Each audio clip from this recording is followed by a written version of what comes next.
Και πάλι μαζί λοιπόν, αγαπητοί φίλες και φίλοι του τηλεθεατής του Τηλεκέρκυρα, με την εκπομπή Ζω Οικολογικά, τη νέα αυτή εκπομπή που παρουσιάζεται, που θα βλέπετε κάθε Πέμπτη στις 8 με 9, παρουσιάζει ο Δημήτρης Φαναριώτης, υποφαινόμενος, και κάθε εβδομάδα θα έχουμε πολύ σπάνια βιντεάκια να δείξουμε, πολύ ενδιαφέροντα, επιλεγμένα ειδικά, και πάντα ένα εκλεκτό καλεσμένο, με τον οποίο στη μέση της εκπομπής θα κάνουμε μια πολύ ελεύθερη, πολύ ωραία και ελεύθερη συζητησούλα.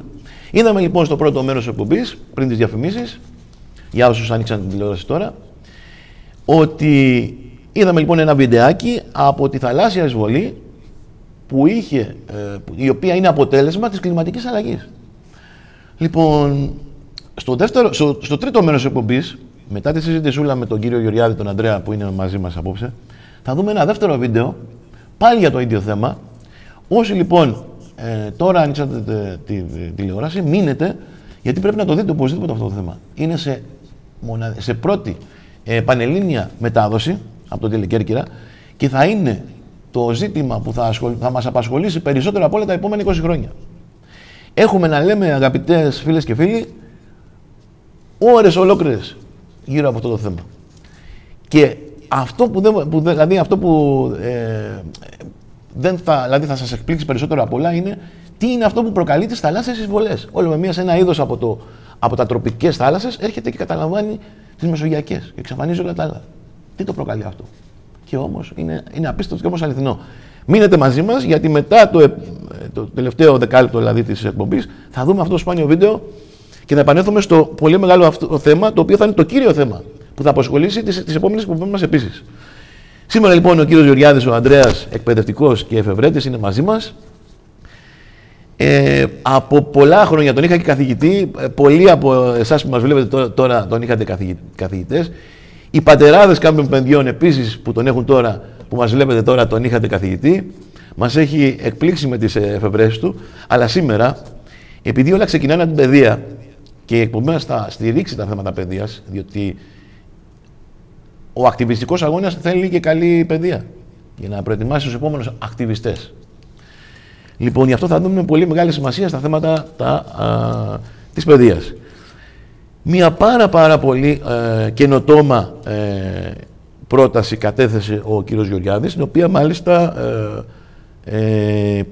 έχουν δηλαδή αποδεχτεί, έχει μέσω των Οικολόγων Πράσινων, έτσι. Έχω τη σφραγίδα των Οικολόγων Πράσινων, δηλαδή η πρόταση αυτή,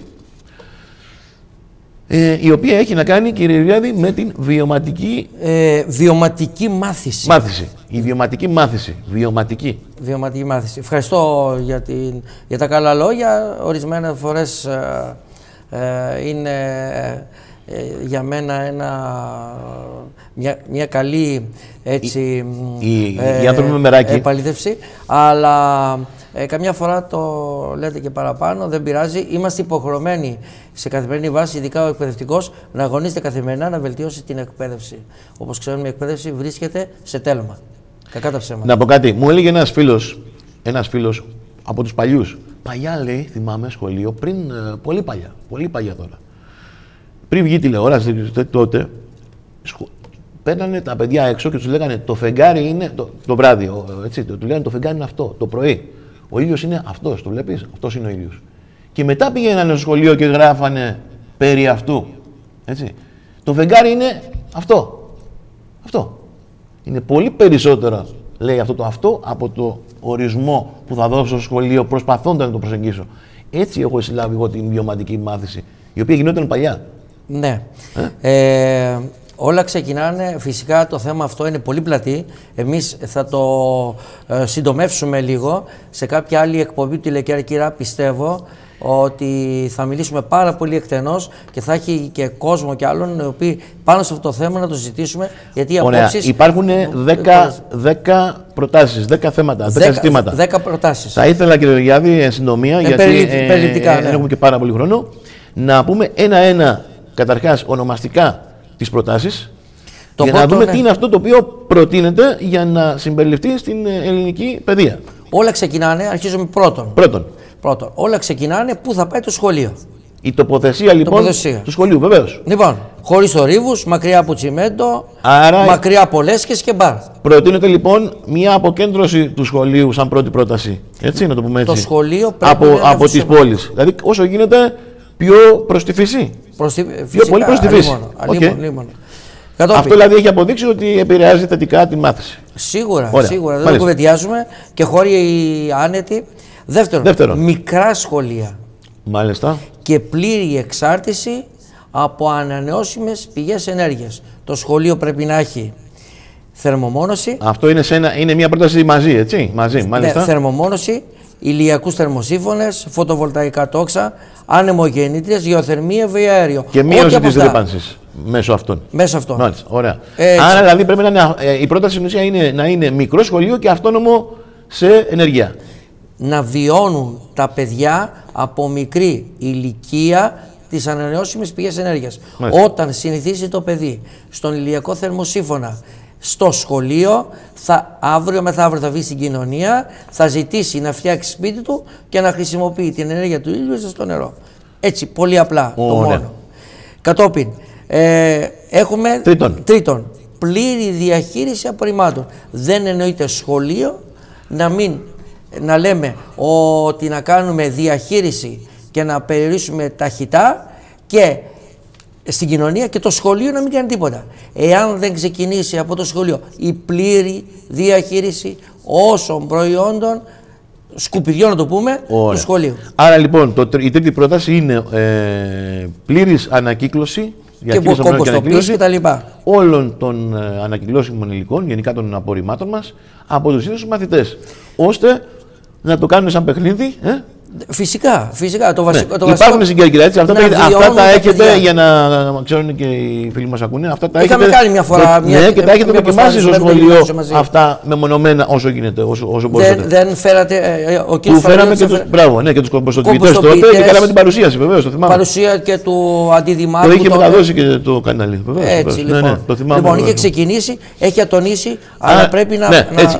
Η ανακύκλωση τώρα, μην αρχίσουμε. Οι ίδιοι του Δήμου λένε ότι δεν υπάρχουν μπλεκάδοι. Στην ουσία είναι όλοι πράσινοι τους έχουν κάνει. Λοιπόν. Τα ξέρουμε, αν τα βγάλουμε άλλες φορές να τα χτυπήσουμε, θα τα πούμε.